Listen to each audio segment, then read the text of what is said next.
Well, good morning, everyone, and thank you for attending. And given my propensity for talking beyond the scheduled hour, which I am wont to do, let me begin by thanking you for your invitation to come and be a part of the religious education program here at Christ the King.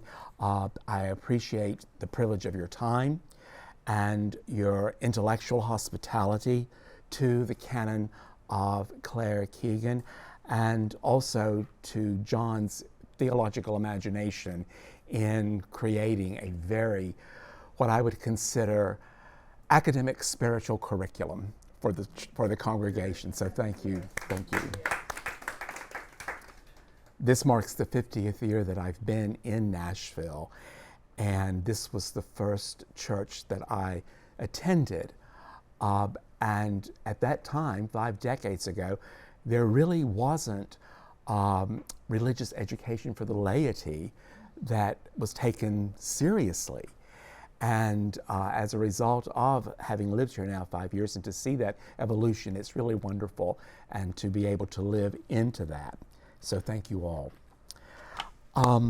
The document that I provided for today includes an image of the prodigal son, the parable which we will consider how Keegan embeds aspects of the parable within the novella Foster. Also, there are definitions, and I've also included the poster of the film version that has been done of Foster, titled The Quiet Girl. And it's very interesting, that turn of phrase, the quiet girl, is spoken by Mildred in her inquisition of the young protagonist, and much to her dismay, because the young girl does not give answers to all the questions because she doesn't have them. At the end of that inquisition, Mildred says to John Kinsella, she's a quiet one.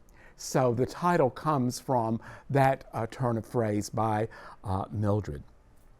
In last week's class, I asked us to imagine the curriculum in this Bildungsroman, this novel of education by Claire Keegan. And it was Beth who mentioned that it is an education of transformation. And Andy argued also that it is an education in caritas, in the unconditional love and time which John and Edna give to the young girl. And as I thought more on that metaphor of education, I also considered how it is an education that begins in the senses and the associations that she makes in her lexicon to these sensory experiences, and then it evolves into an education of emotions and of the heart. When we first meet her, we see how very acute her sense of the visual and the auditory are. But it is the sense of tactile that I submit to you this morning that really becomes the pronounced sense within her sensory faculty. One of the first details that we are given as she takes us into her imagination and remembrance of going to the Kinsellas is how her mother's touch of her hands in braiding her hair. That is then followed by the touch of her aunt. And in that scene, when they are taking a meal, the young girl says that she doesn't know what to do with her hands. This new environment, her father's inappropriate behavior at the table, she doesn't really know what to do with her own hands. But in this education of the tactile, as I call it, when she is taken in her hand by John's hand, she immediately remembers that her father has never held her hand. And she doesn't want that touch to be sustained because she's aware that it cannot be permanent. And the question is it better that I not know touch or to experience the touch and then to have it depart from my hand? It's also an education in touch that corresponds, I would argue, to her education in her language, in her vocabulary. In this new setting, there is room for her to think. There are experiences for which she does not have the words. But as the novella progresses, in the final scene, we observe how her vocabulary has evolved into what I would consider to be two registers. There has been the more informal, colloquial. Her father is referred to as Da, a diminutive of his name Dan. She also, we know, has used the informal, the more casual yeah, which she learns the more proper form is yes. And there's this wonderful moment when she returns home, she says yeah, and then she corrects herself, yes. So there are these two currents of language, the informal, the casual, that are also meeting with the more formal. In that final scene, I argue that the curriculum becomes full, both the curriculum of language and the curriculum of hands. She knows what to do with her hands. She runs and embraces John. And it's at that moment of the embrace that she also speaks the term of endearment, Daddy. From the single da to Daddy. And the Bildungsroman comes to an end. But it's not an ending in which Keegan commits what I consider to be the cardinal sin in art. She does not digress, or shall I say transgress, into sentimentality or into morality. It ends with her speaking the word Daddy. And what happens the next moment, we know not. Keegan does not consider that part of her province either. So there is this still, a novella that begins in tension.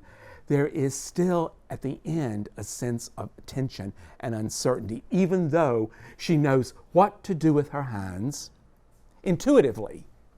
You know, when she decides to run to him, this isn't an intellectual exercise in which she questions and wonders whether or not I should or should not. She simply does. And it's at that moment that hands and language converge. She knows what to do with her hands to embrace the figure who is Daddy. Are there any questions or comments from last week's discourse that we need to address before beginning today? Yes? Or today, when she was referring to Daddy, it was John, wasn't it? Oh, yes. I mean, that's... Yes.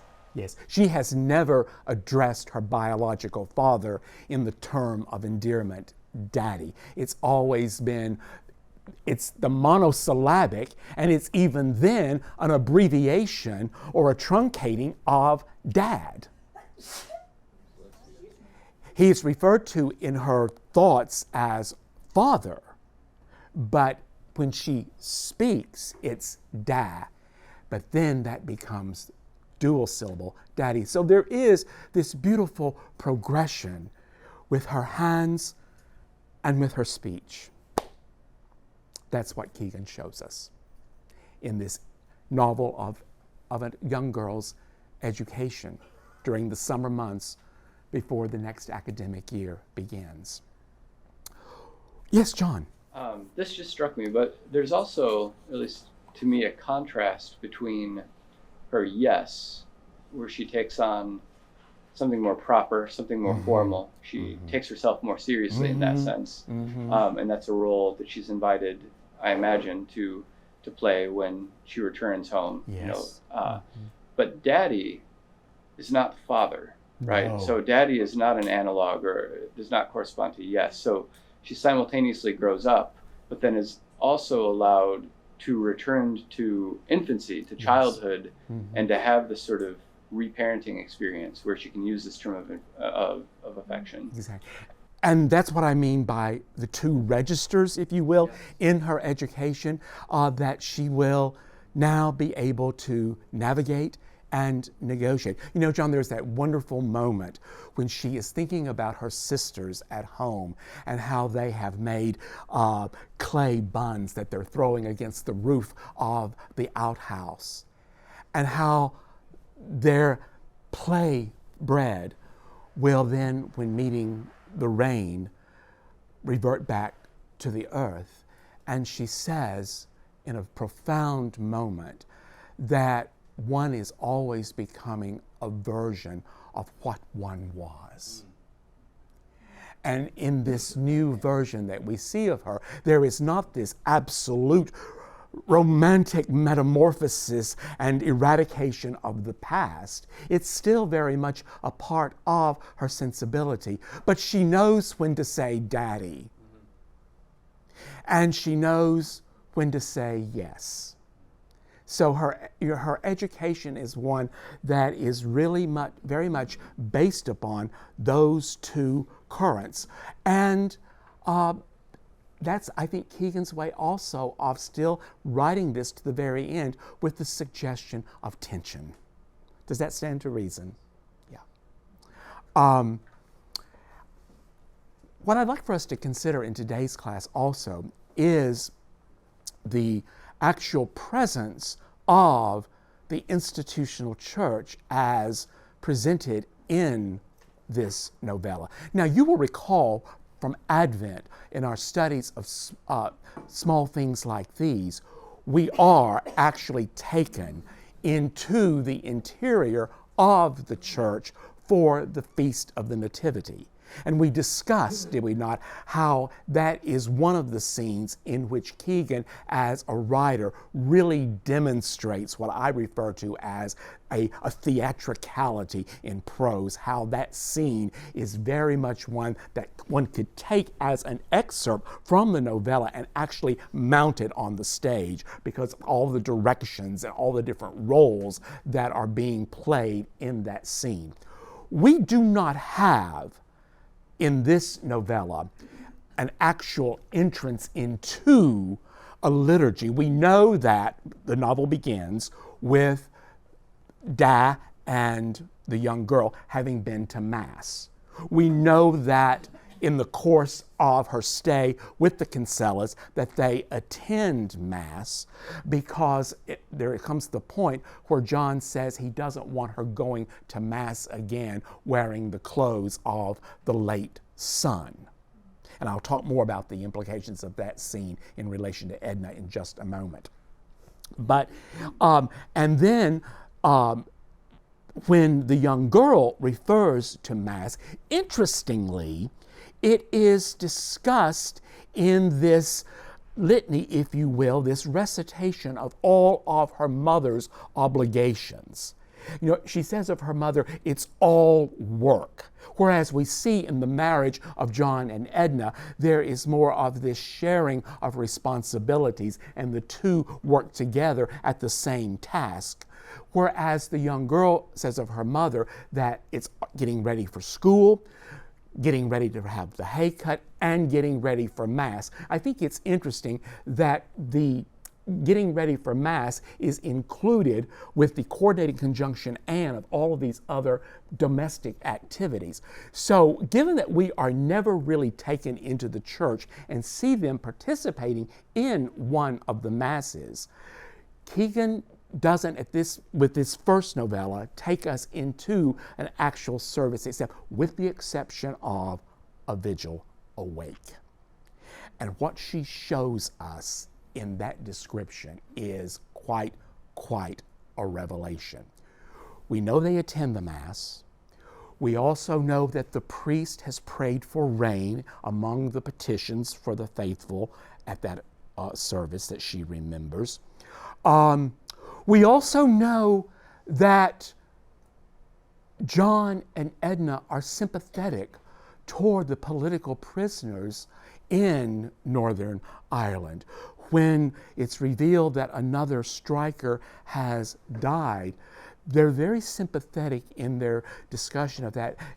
Edna says, it's no way to die.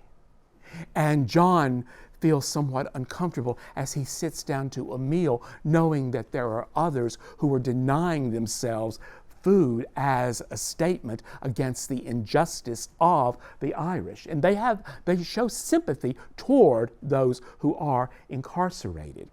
10 strikers died.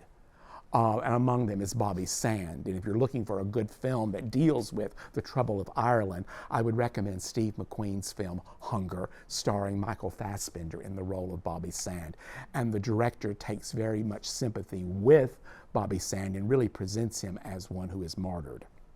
But this scene where we go into the vigil is the only moment whereby there is an actual religiously related service. And the body is lying in state in the middle of the room, and they go to pay their respects to the deceased. One would think that that would be the reason to go to a wake, to pay one's respects to the deceased. But what Keegan shows us is really suggestive of a lack of such respect, especially in the Inquisition of Mildred, who sees this as an opportunity to really, it's Keegan's way, and this is characteristic of her entire canon, how the cunning can really humiliate the innocent. Keegan has, would we not argue, a very acute, a very keen, sensitive ear to meanness. She also has an acute ear to kindness and to caritas. But meanness and caritas comprise a part of this tension permeating throughout the novella. There are what I would consider to be, Carol, 3 incidences of meanness. And what's interesting is they progress in the level or of intensity of cruelty.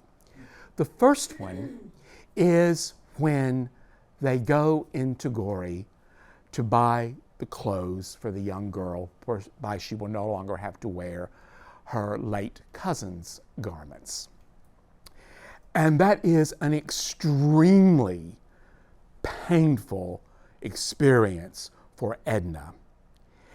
It happens on the day of the gooseberries. That morning, they are preparing to make the jam from the gooseberries. And John makes the observation that he doesn't think that she should go to Mass this coming Sunday wearing the clothes of his late son.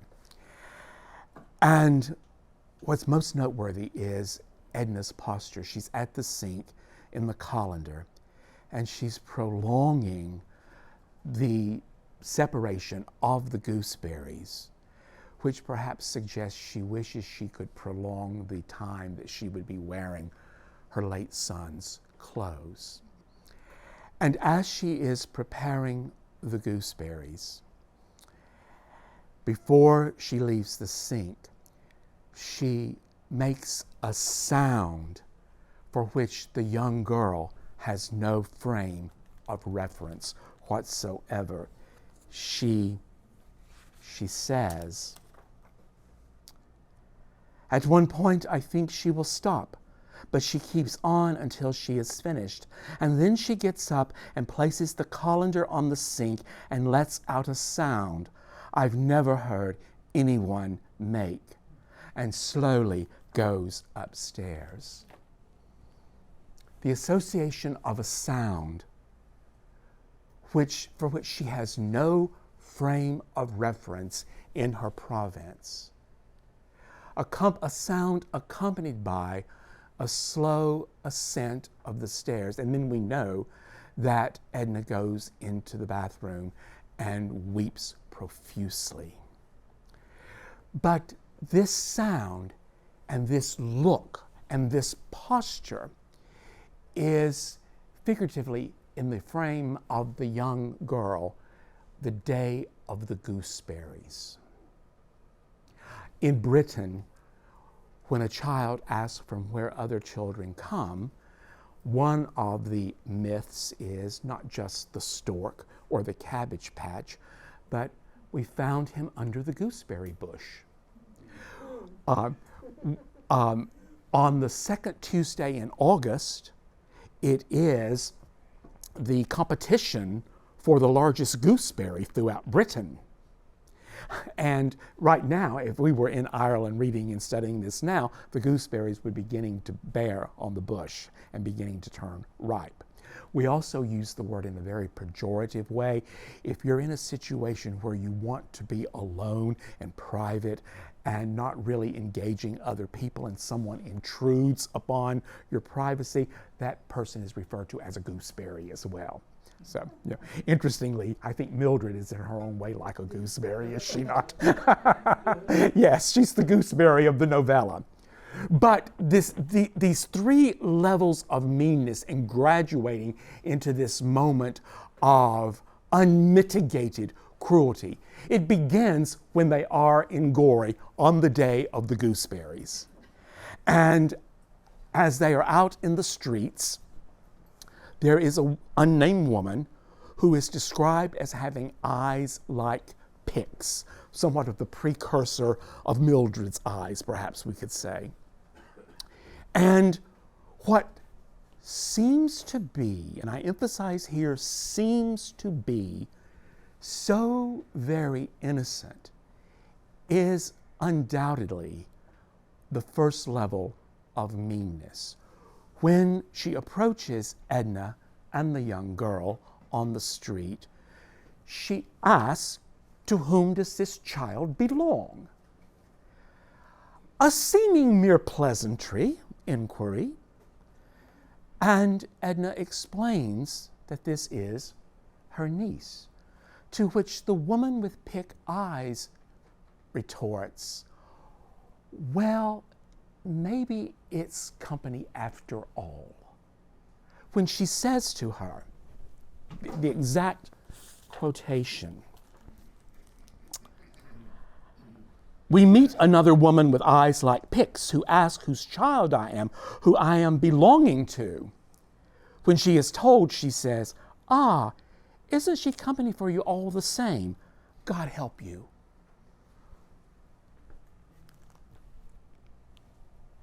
That, my dear friends, is a study in condescension and in patronizing.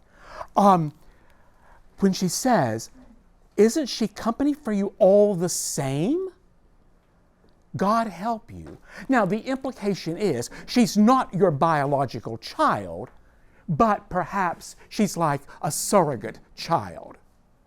As she says, "For you all the same." Well, it can't be the same. This is irrevocable. It cannot be the same. And this represents what I think is one, as I said, of the three levels of meanness. It's the first incident that I would describe as a failure in charity, a failure in caritas, and a profound failure of the imagination. Because everyone in Gorey knows the tragedy that has happened in the life of John and Edna. And to fail to understand that in spite of their marriage surviving, in spite of the buoyancy which we see when they entertain, what the woman with pick eyes fails to remember is undeniably every waking moment of their lives is punctuated by this grief that will never know the past tense. This novel is told in the historical present tense. The language of trauma is the historical present tense. But what seems so innocent really represents a failure of the imagination. "Ah, isn't she company for you all the same? God help you." Well, that's the Southern equivalent of "Poor thing, bless your heart." When you reduce someone to a mere poor thing, you ungender them, and then that patronizing, "Bless your heart." That's the first incident of what I call Keegan showing us her keen ear for meanness. The second incident in this failure of imagination occurs with the inquisition of Mildred, who very cunningly sees this as an opportunity to probe. We go into the wake, and the description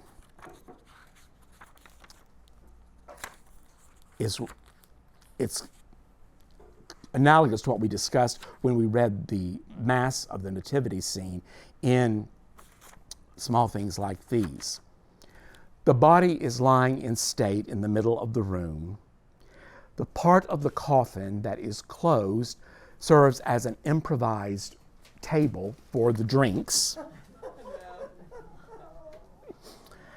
And Kinsella is with the group of men, and the young girl goes and sits in his lap. This is the first time that she has ever been to a wake, but yet they can't leave her alone. And during the course of the wake, when they're to be paying their respects to the dead, enter the inquisitor, Mildred, who sees this as an opportunity to get this innocent child who has been in the home since the drowning of the young boy and to make inquiry.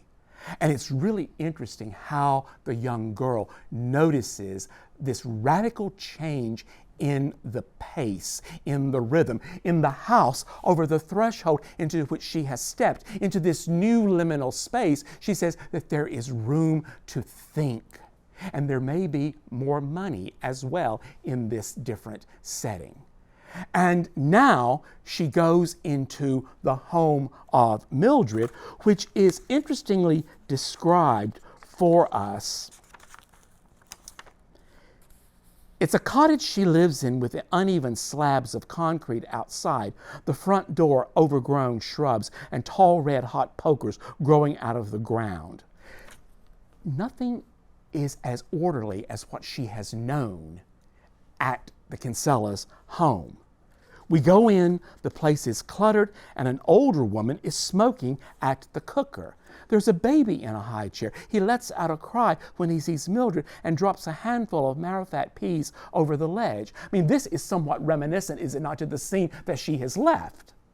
But what's interesting to note is, it is this inquisition that reveals so much about not only Mildred's cunningness, but her reason for going to the wake has not been out of respect for the deceased. It's to simply observe and to report and to comment. As she tells the unnamed elderly woman, she takes off her cardigan and sits down and starts talking about the wake. Who was there? The type of sandwiches that were made, the queen cakes, the corpse who was lying up crooked in the coffin and hadn't even been shaved properly. How they had plastic rosary beads for him. And then she punctuates this description in one of two moments of what we would consider to be off-color language. The first one is spoken by the condescending woman who, when Edna is trying to extricate herself from this moment of being patronized, she says, I can't keep my husband waiting. You know what they're like. To which there is this rejoinder, yes, they're all like bulls, but she uses a modifier that I won't use in polite society, and that they're all impatient. But the two off-color moments of what we would consider to be inappropriate language are spoken by the unnamed woman and by Mildred. Now, we might be inclined to expect that of Dan, might we not, in his moment of inebriation? But that doesn't, even though he doesn't use colorful language, it is he at which the level of cruelty, I would argue, reaches this crescendo. But her reason for going to the wake is simply to observe and to judge. She tries to shame the young girl by saying they must have, what was the rock from which they rolled back to pull you out? She calls her She insults her intelligence because she can't answer the question. She discloses details that this young girl, whose age we know not, but nonetheless, is incapable of fathoming. Mildred is what you would call, in literary characters, she's a vulgarian. I think the more contemporary phrase is completely unfiltered. Nothing is out of bounds for her. She even says to the young girl, that overnight, because of the trauma, and this is scientifically proven, because of a trauma, overnight, one's hair can turn completely white. And John and Edna's hair turned white. But yet, Edna's hair is now darker. And of course, Mildred volunteers, well, it's out of the dye pot.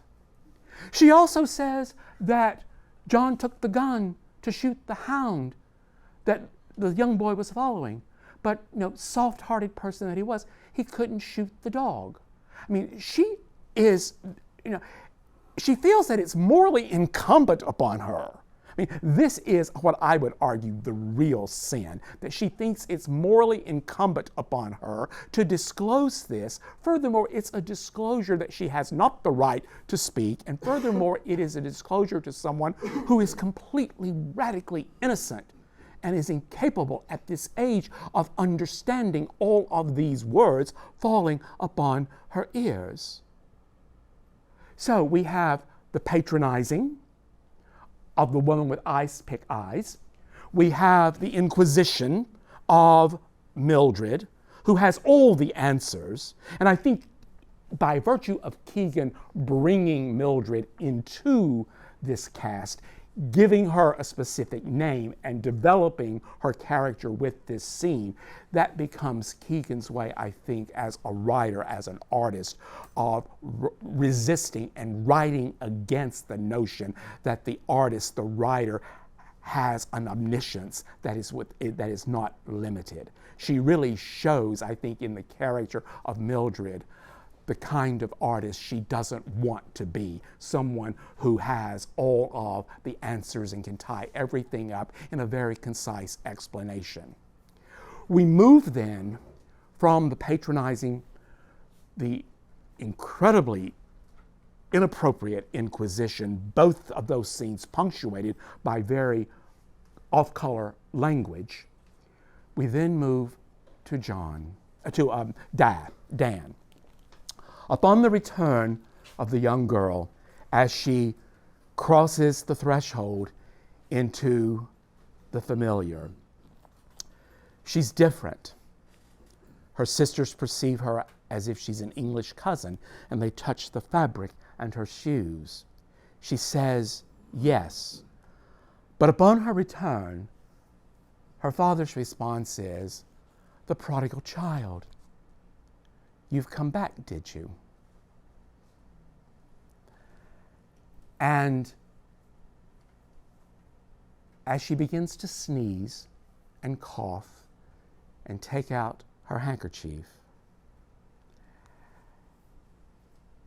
it's explained that she caught a wee bit of a chill. And that's why the return has been delayed, because of her cold. And there is a moment when her mother makes inquiry, and in her innocence, the young girl says, "Nothing happened," which of course just begs the question, does it not? What did happen? But as she has learned from her daddy, teacher, John, you don't have to say anything. There is no occasion that demands one to provide an explanation. And this is a part of her education, navigating this gap between what should be explicit and what should simply be implied, intimated, or suggested. And that is where I think Keegan, as a writer, very much directs her imagination and her craft to inference, to implication, to the intimation, to suggestion, to that which can be implied. We see in her craft, one that is described as the art of subtraction, how much is implied in, she's a minimalist as a writer, but it's certainly not a minimal, small story at all. But the prodigal child, you've come back to us. And in this discussion about her health and her cold, this wee bit of a chill, Dad responds to it by saying, and this is the height of meanness, when he says, you couldn't mind them, you know yourself.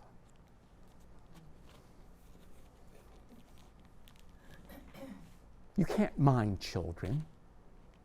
They run off following a dog, and they drown in the slough. You can't mind them, you can't discipline. They run off, they catch cold and come back. But when he says, you couldn't mind them, you know yourself. And it's the one time that Mary asserts her voice in a steely tone and says, Dan. But the most significant moment there, I would argue, is that the young girl looks at Edna's face, and it's the look of the day of gooseberries. She's able now to read grief. A sound that she has never heard before, which translates into a look on the day of making gooseberry jam, and that same look resurfaces when she is reminded that her son has died. John. Perhaps I'm not alone in this, but I confess that I completely misread that line. Which line is that? Da saying you couldn't mind them. Yeah. I read it as having the young girl as the addressee. It is, but you couldn't mind them. But he says to Edna and John, you know yourself. From your own experience in grief, you know. Yeah. And see how cruel that is? I mean, the words there, you couldn't mind them, you know yourself. Yeah. It's not, yes, Judson. It's not hard for that to be just seen as a throwaway line. Exactly. And it's so subtle and weighted at the same time. It's just awful. Yeah.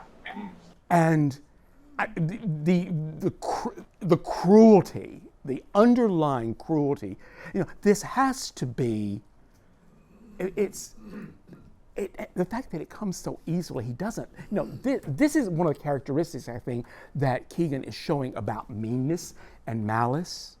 What seems to be masked by a mere pleasantry exchanged in the streets of Gorey, what is very intentional on the part of Mildred, and what, just as you say, Justin, comes so seamless and effortlessly out of the mouth of Dan, that doesn't in any way diminish or lessen the level of cruelty and meanness as well.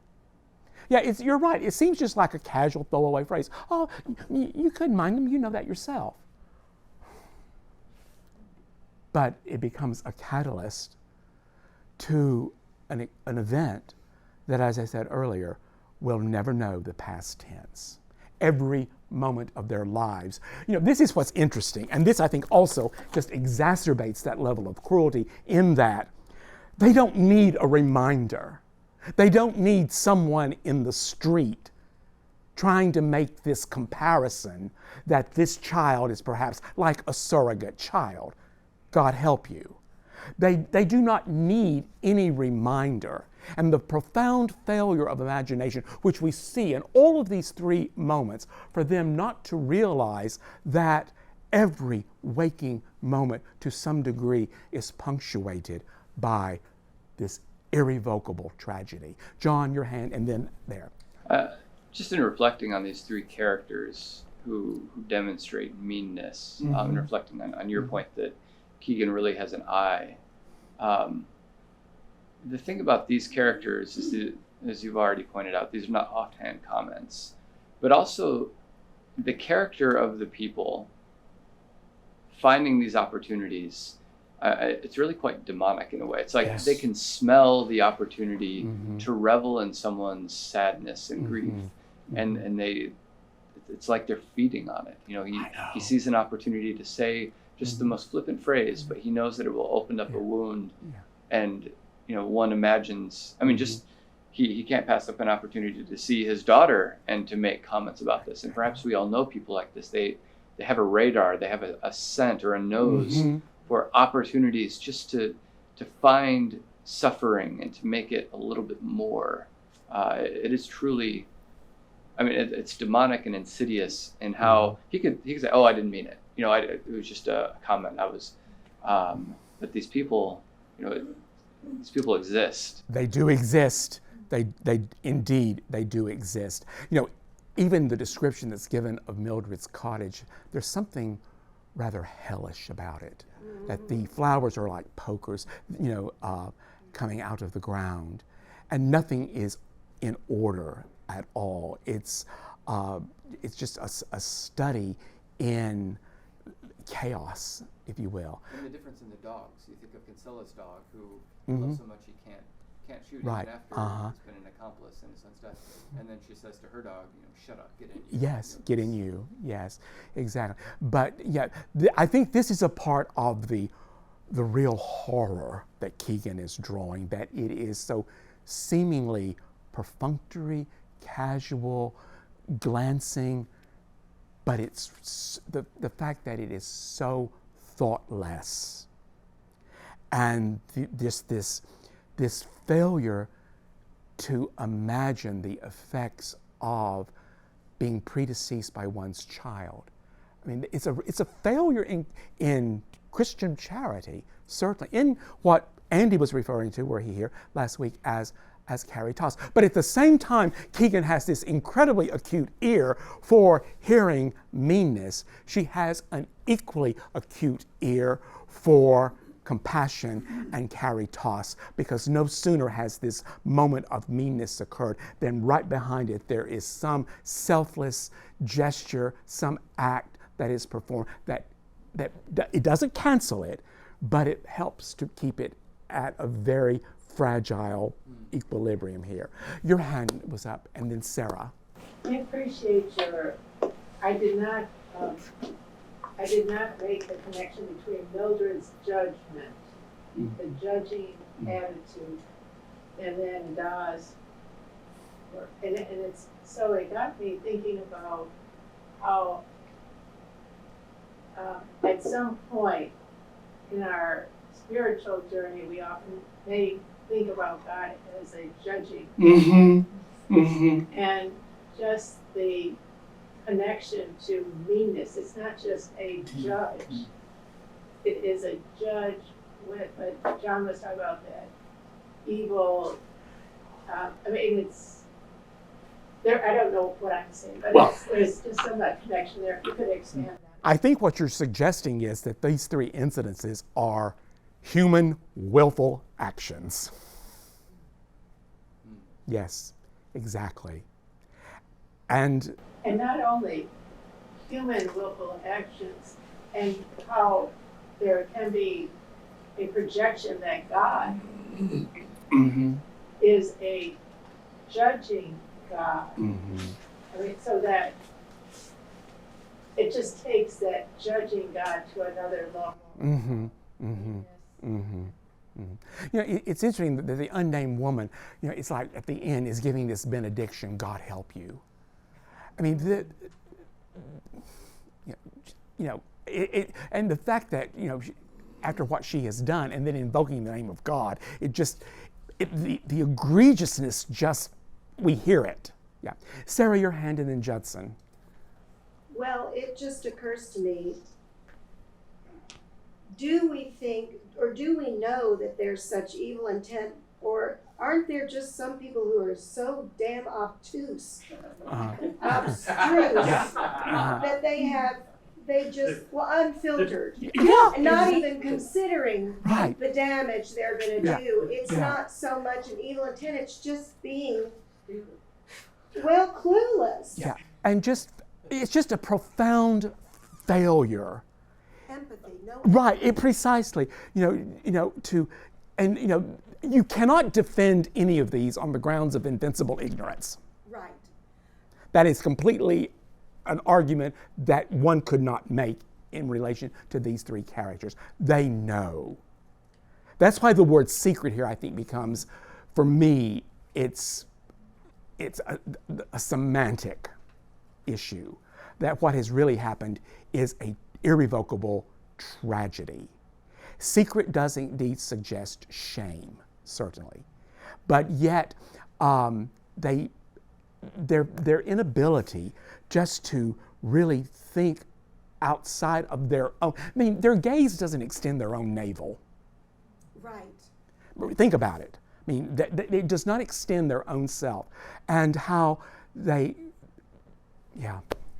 And also, when you make those kinds of observations about other people, it somehow gives you a little, ooh, and that's not me.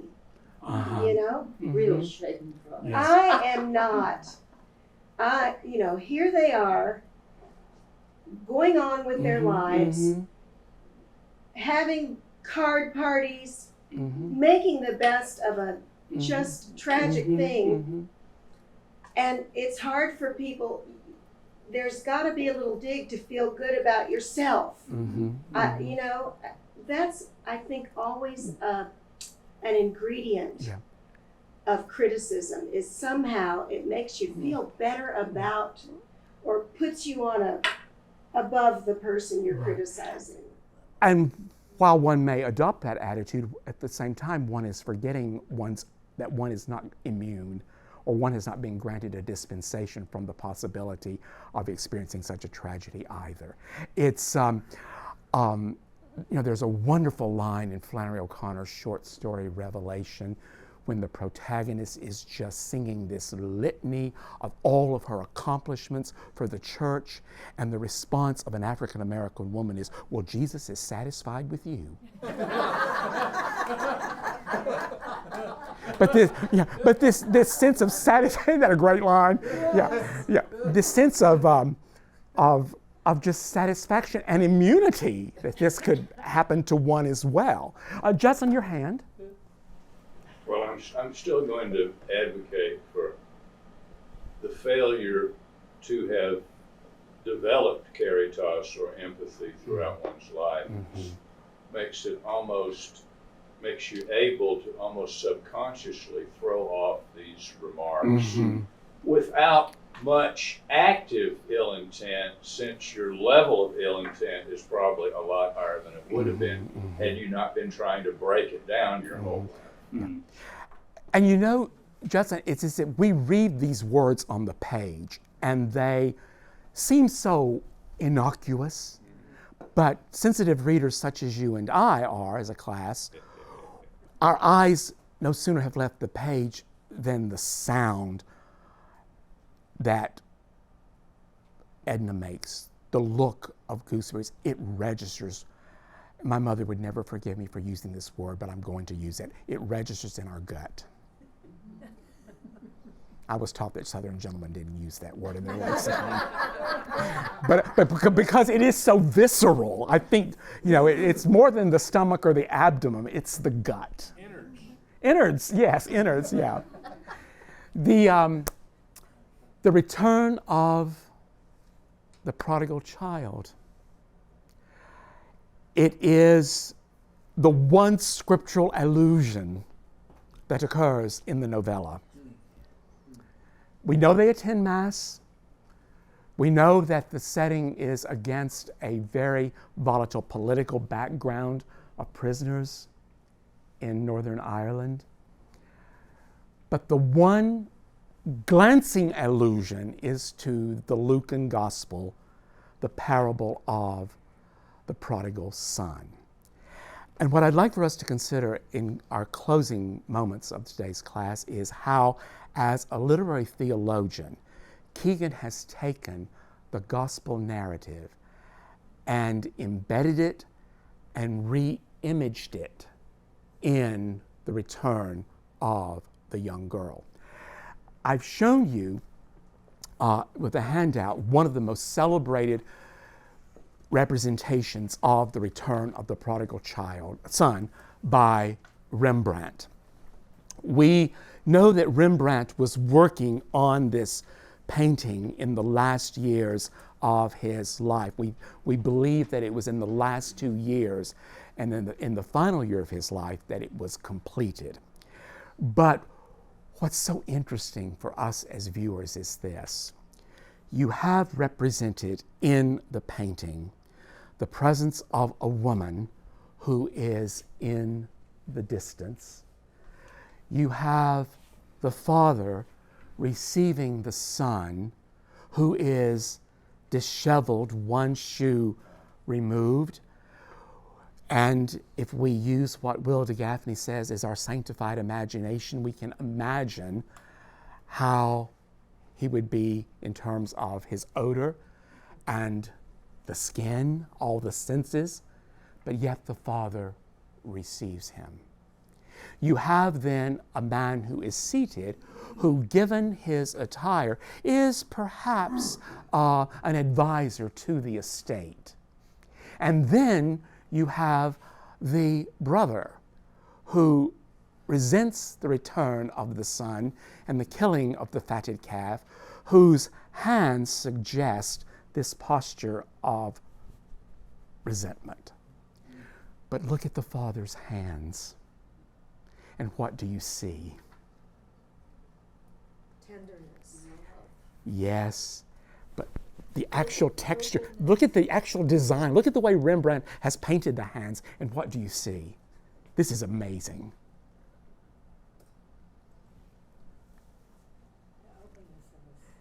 Yes, yeah. But they don't match, do they? Right? One's closed, more closed. Yeah, well, one is perhaps suggestive of the hand of the father, the other the hand of the mother. Isn't that amazing? Yes, yes. And given that this is one of the last paintings in Rembrandt's canon, art historians say that this is perhaps the message he wished to leave to the world of forgiveness, tenderness, and hospitality. Now, when we read the gospel narrative, what we hear is that, how am I doing on time? We have just about 5 minutes. Okay, I can do this. When we read that gospel scene, one of the details that's so important is it's the actual movement of the father. The father is of a high station, a man of property. He sees his son outside the village gate, and he runs to him. This is a man of an important position in Middle Eastern society. He has to pick up his robe from the front, which would then expose the flesh of his legs. And then he will have to run, exposing his flesh. Running would be behaviors that would bring him shame. But what he is doing is, he is running to meet his son before the elders in the village see him, so that they cannot perform what is known in Judaic tradition as the kezaza, which is an act of communication. When a Jewish son left home, taking his share of the wealth, his inheritance, and then goes and lives among the Gentiles and squanders and loses his fortune, were he to come back, and the prodigal son comes back realizing that his father's servants have a better position than he, and he wants to come back and be a servant within the father's estate. But as he comes to the gate, and if he's seen by the elders, they will go and conduct this public act of shame known as the kezeza. They will take a clay pot, usually with burnt beans, and drop them at the feet of the disinherited, which is, in Hebrew, transliterated from the Hebrew, it simply means a cutting off, a severing, an excommunication. When you read the Talmud, it was also performed if perhaps one's daughter married beneath her station and left and then finds it for her the need to come back. They would also perform that. They would also, the Talmud, in describing the ceremony, says that they even take a small barrel of fruit and crash it at her feet to indicate that the fruit line will not continue. But what the father does is he spares his son of the shame by placing himself in a posture to be the object of the shame. And we see how, as a writer, in the end, it is the daughter that runs to daddy, while the biological father is coming down, walking, and has his stick. And we know that he's inebriated, and we know not what could transpire. We don't see that. But there is the possibility that there could be a violent exchange. But I think what Keegan has done is to take this whole theme of preventing the son from being shamed and has relocated that in the life of the young girl who suffers from the effects of enuresis, but yet to avoid her feeling ashamed, there is this strategy whereby the humidity in the room has resulted in the mattresses becoming absorbed with this moisture. Mm-hmm. And to counter that, any sense of shame, there's the strategy for improving the collection by eating dried Weetabix. John and Edna intercede and prevent this sense of shame descending upon the child. And I think that is nothing less than the workings of a very brilliant theological imagination on the part of Claire Keegan.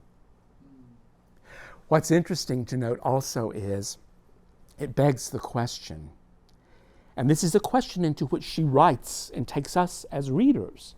The child has become educated. The child has grown. She has unfurled like a petal, and we know has the propensity to bloom. But yet she has to return to an element, to a setting that is very unreceptive and will not, we imagine, continue the education that has begun. Yes, she has her books with her, and among them is Heidi. Heidi wanted to go home. But yet she has literature, and she's learning to read the difficult words. She's finding the words that she didn't have heretofore.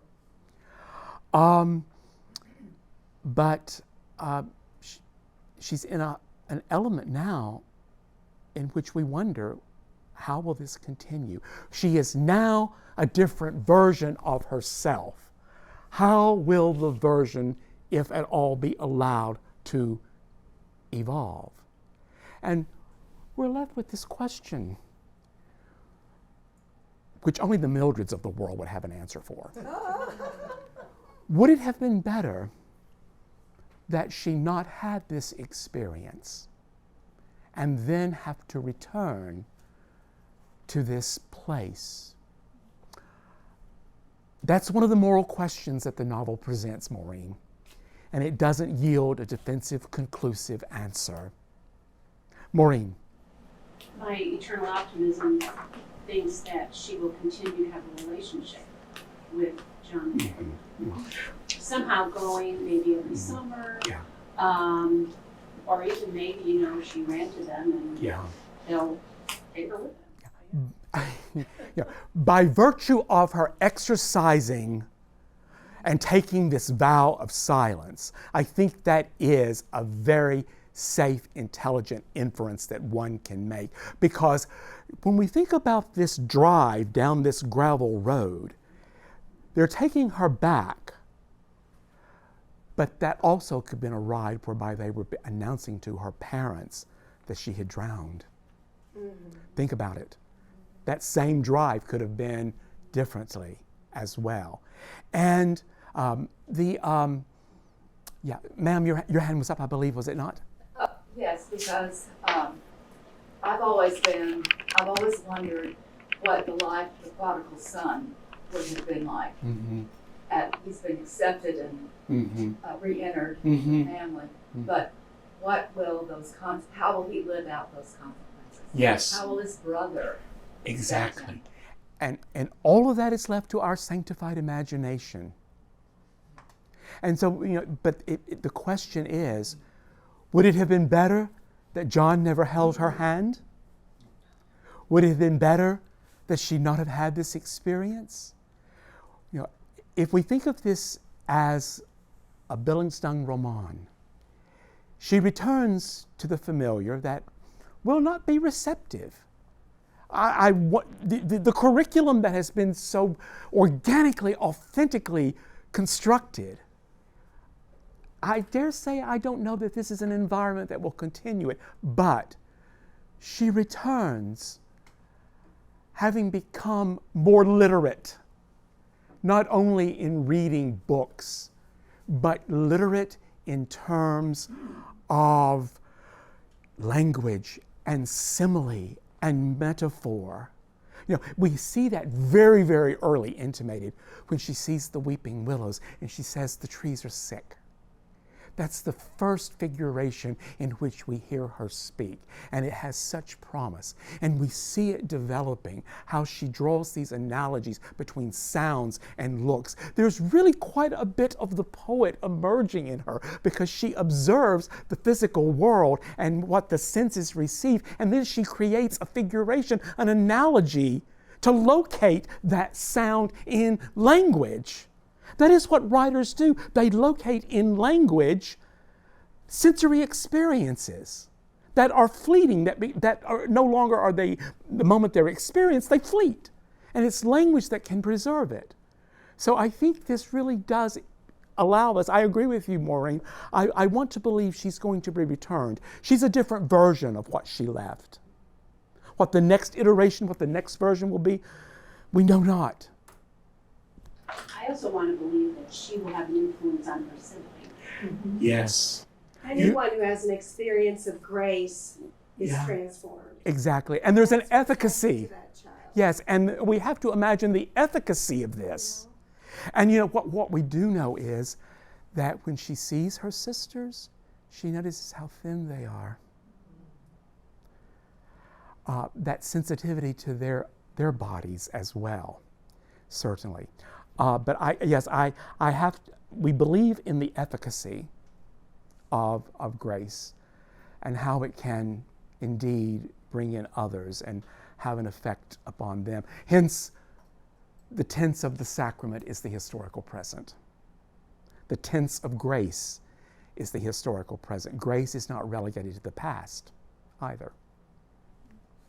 Judson, closing comment, sir. When her father identifies her as the prodigal child, whether he knows it or not, he realizes she is coming from a place where she was exposed to and lived in a prodigious amount of love, respect, and support. Yes. The prodigality in this novella, it's not prodigal in terms of squandering and living lavishly. Prodigality here, Keegan invites us to consider prodigality as the abundance of love. It is love that is prodigal in this story. Yes, the prodigality, it's not wealth, it's not lavish, luxurious benefits. The prodigality is caritas, love that is given unconditionally, without expectation of repayment, of compensation. Famine, hunger. When we think of poverty, and the greatest expression of poverty is to give one's time, because one can never be compensated for one's time. The Kinsellas give their time without any expectation of compensation, or no expectation of any supernatural merit. It's simply done because there is a demonstrable need, and it is given freely, unconditionally. Joe? Just one image of that is just slipped by. He gives 4 stones of potatoes, Yeah. 56 pounds Yes. of potatoes to the family. Yes. Just draws it out of the car. Exactly. Jam and the potatoes, and as Edna says, they're flurry. They're really good potatoes. Exactly. Instead of their offering anything for having fostered the child, it is they who bring gifts to them. I mean, again, it's just within the Kinsella's nature. And that goodness of nature very much cancels, does it not, Mildred, Dan, and the unnamed woman with pick eyes. But the point we have to keep in mind here is that Keegan resists sentimentality, saccharine piety, and morality. She asks very moral questions, but she does not profess to have the answers to the questions. Thank you all so much. Thank you. I hope to see you. Thank you for your time. The privilege of your time. Thank you. Thank you.